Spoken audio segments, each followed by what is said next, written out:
There's one important point that has never been brought out in psychology, and that's the point that when we venture into the inner realm, as opposed to the outer world of objects and things, then all the normal laws are turned on their heads, and we can't use our everyday common sense knowledge to navigate or get by. Now that's kind of an important thing to do, to know. Generally speaking, we do know it because we know it in relation to dreams. We all know that dreams obey a different logic. And we also know that dreams come out of the inner realm. But we don't seem to put the two together sufficiently to realize that the inner world itself runs on very different principles from the world with which we're familiar with. Possibly that because we don't take dreams seriously. Dreams are kind of a bit silly to the rational mind. Even at best, they're a bit silly. So even though we might recognize that dreams have their own logic, we don't see that as being in any way significant. What is significant to us as rational beings is rationality and nothing else. The be all and the end all. So it is. But the situation in reality is, as it always is, that when we move into a different realm, we have to drop what we thought we knew or what served us before in terms of knowledge. This is like Alice going down the rabbit hole. When she comes out the other end, she finds herself in a world which is not a mere continuation of the world that she knows, and that's the whole point. Or Alice through the looking glass, particularly Alice through the looking glass, because we know the looking glass world isn't at all the same as our world. And there's nothing very unscientific about this either, because in the hard sciences, the proper no-nonsense sciences like physics, we know that when we look at the very small realm, we can forget about what we learned as being applicable or useful in the macroscopic everyday world. And it's no big deal. Okay, we might have had resistance in accepting this. Einstein reportedly had resistance in accepting this. But we got over our resistance, and now all physicists are quite happy to say, yeah, it's a different ballgame.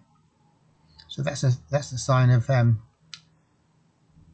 serious investigation. We've investigated a new realm, and we're not afraid to leave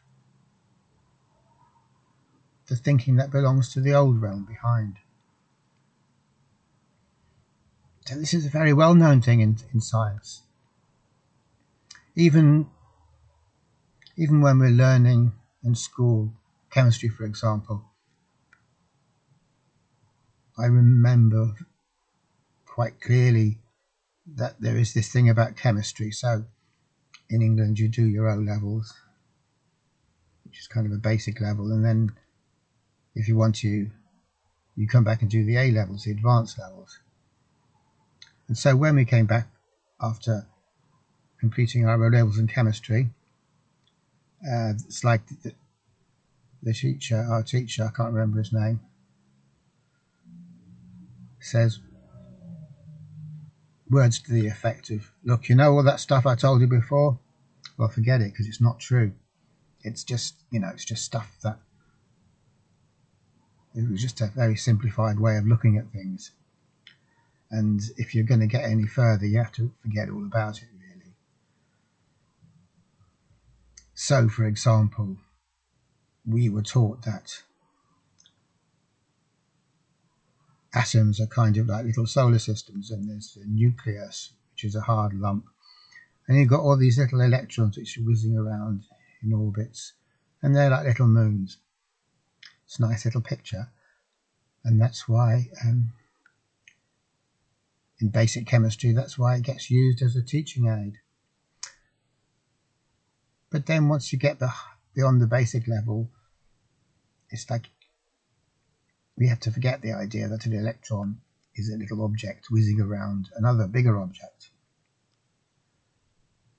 Instead, we're introduced to the idea of the electron shell, and the electron shell is kind of like a probability wave, and the electron isn't anywhere in particular, but it is kind of all around the place, kind of. And it can't be thought of as a little round object.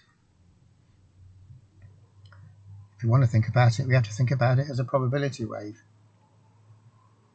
And that, inherent in that is a whole different way of looking at things, because we're forgetting about objects because the concept is useless, and we're realizing that everything is a field. And so, although we might be able to find what we call an electron at one point, the probability of finding it isn't absolute, and there are no cut-off lines, nothing ends. The field extends forever, and there's always a chance we could find the electron way off base. Who knows, because it isn't really anywhere. Not in absolute black and white terms, which is how the thinking mind likes to think.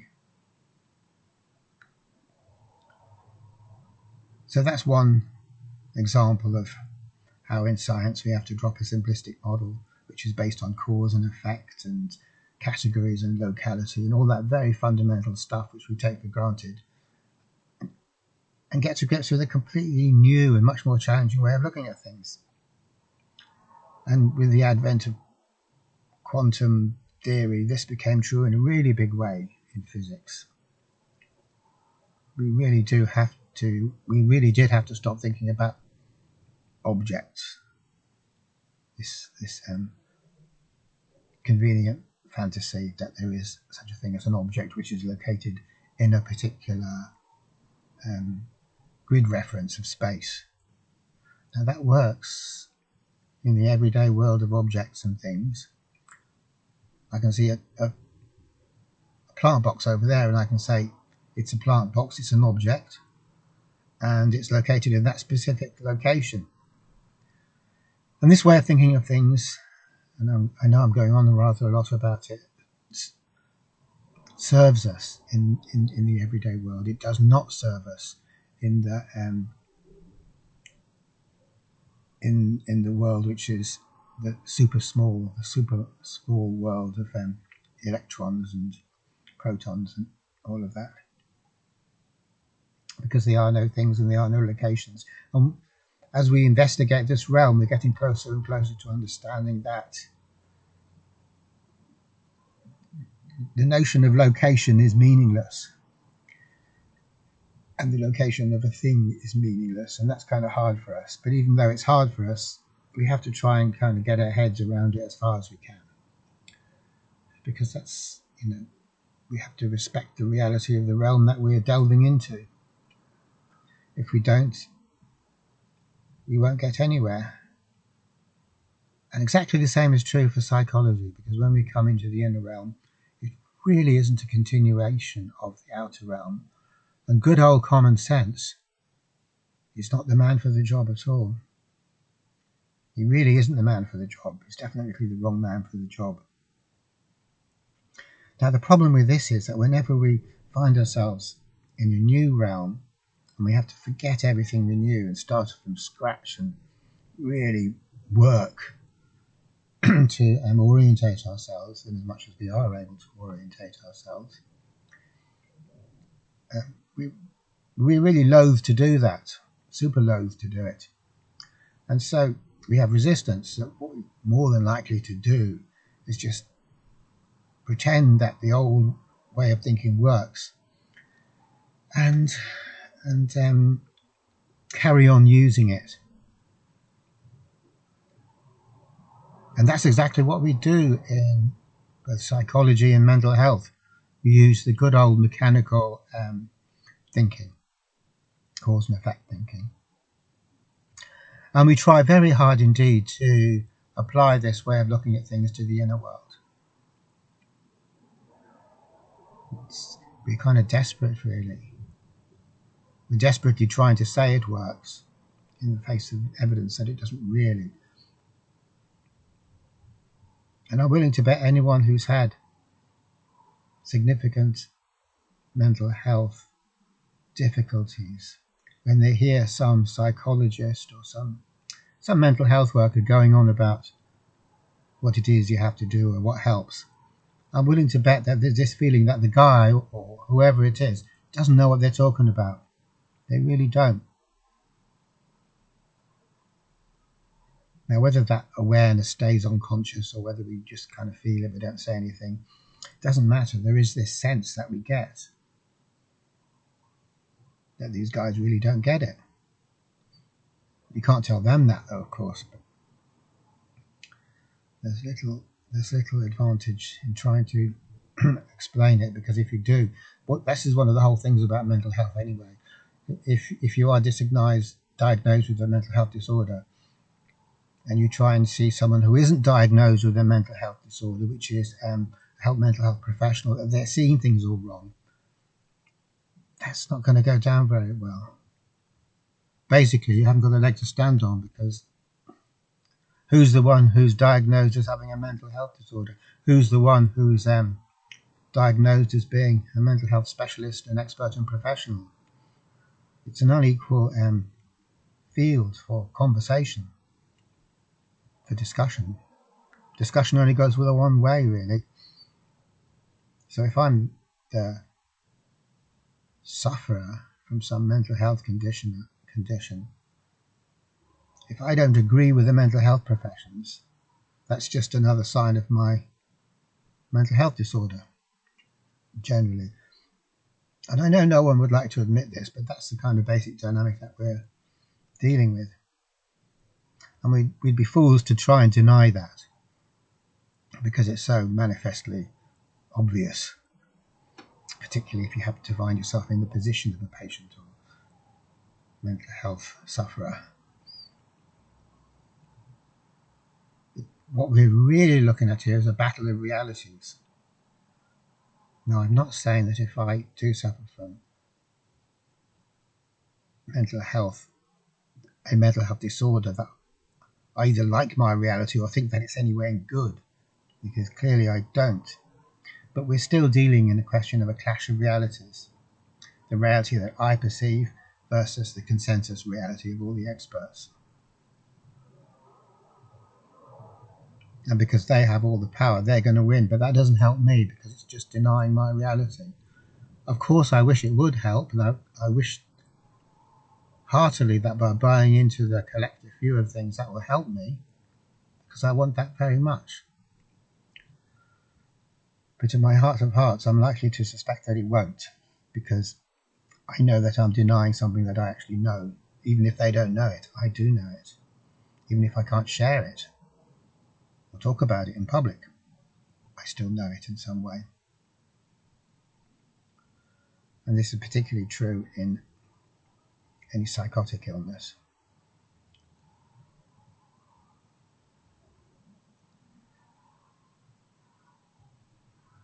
So we could ask, well, what's so very different about the inner world? In what way do our normal ways of looking at things and understanding things not work here? And the very simple answer is, what it comes down to is a paradigm of control. In the everyday world, we operate on the basis of this paradigm, the paradigm of control. And what that means is control is good. Of course, we could also say control is effective. Control works. It gets the results I want. And no one's going to argue about that in the everyday world. Well, we could argue about it, and people have argued about it, but within a strictly limited domain, it does kind of work for most things. There's some things it doesn't work for.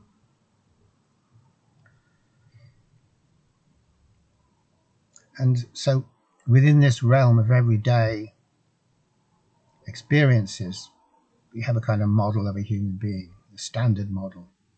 And the standard model of the human being is that he is a, or she is a controller. We experience our ability to control things to be the way that we want them to be. And more than this, we see this as being intrinsic to our nature and essential for our sense of ourselves to continue hanging together. And that's fine. The standard model is only a model. It can't be pushed too far. When we get to the inner realm, we find that this model doesn't work.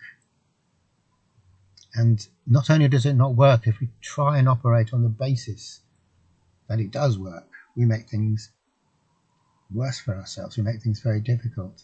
There's a backfiring kind of that goes on. A counterproductivity.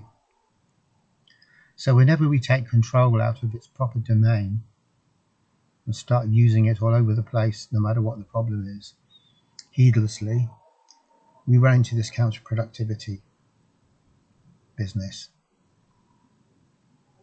And it's not just in the inner realm, it's also in certain aspects of the outer realm, particularly when we're talking about big chunks of the outer world, so to speak, or global chunks. If we try and control on a global level, that creates counterproductivity, just as it does when we try to control on the inner level. So whenever humanity acts en masse and tries to control its environment, that kicks back at us. It's counterproductive. Ivan Illich talks a lot about that, and he gave examples of what he called specific counterproductivity in lots of fields. Too many to go into right now, but just to give one example, medicine is one, and another one is education. So the reason education, when it's kind of rolled out uniformly for large numbers of people, is counterproductive, when it's standardized basically, is because whilst the point of education is to, we could say, teach people to think, it has the exact opposite of effect, in that when people come through the education system, they're so used to being told what to think, and any standardized system will always do that. Any standardized system always lacks that flexibility to be questioned. So we have this funny situation where, well, it's not really that funny, I suppose, where people come out the other end so used to being told what to think that they can't think. They've never been given the opportunity, and it's been actively discouraged anyway, because if we want to do well, then we have to think the way we're supposed to think. That's a very well-known criticism of the education system, and it completely defeats the object. We've missed the point as to what education is.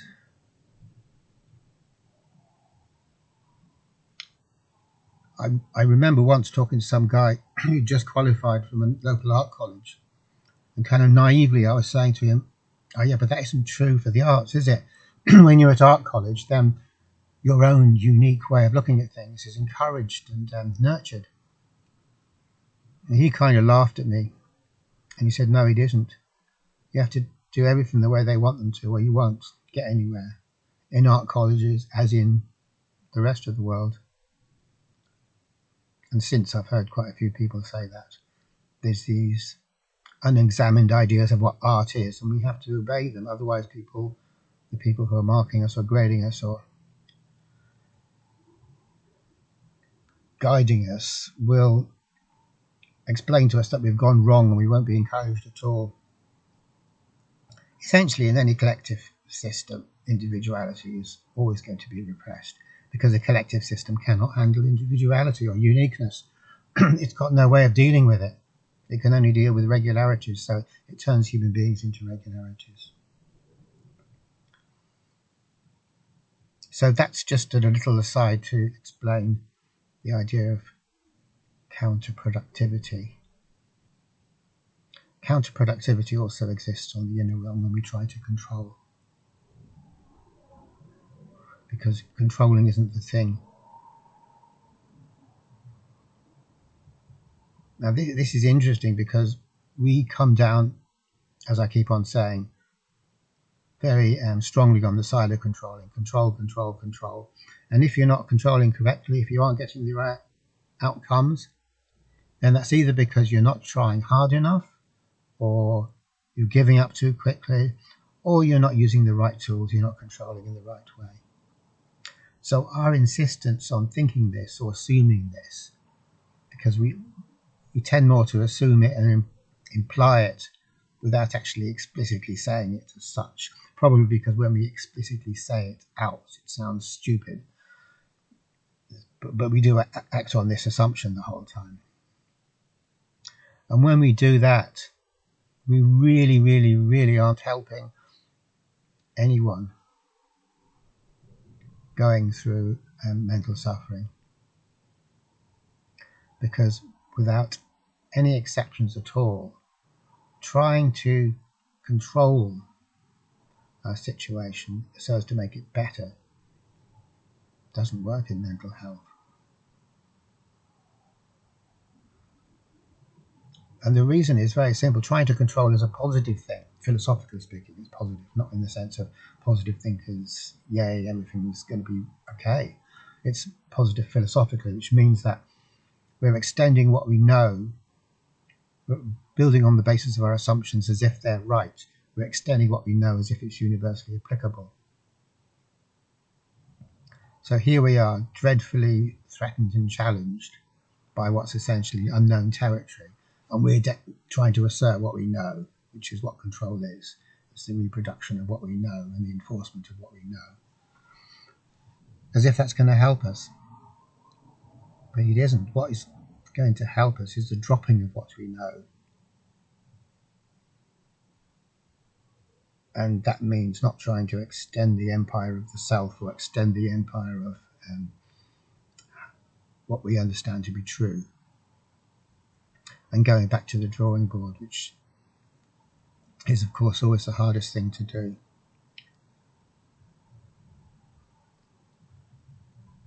And so rather than automatically trying to defend the ego or reboot the ego or bolster the ego or repair it, which is all positive stuff, because we're not actually questioning this notion of self that we have. What is genuinely helpful is to go back to the drawing board and learn a new way of looking at things, and not trying to insist that the old way is right, or that who I understand myself to be really is who I am. And controlling is a disaster no matter which way we look at it, because controlling always occurs on the basis of who I think I am. And if who I think I am isn't who I am, then what I'm really trying to do is perpetuate an illusion of myself, who I think I am, but I'm not, which is the root cause of the problem in the first place. So that's what we're really talking about when we talk about control on the psychological level. We're talking about perpetuating the self-image, or the illusion of who we think we are. Okay, thanks for watching.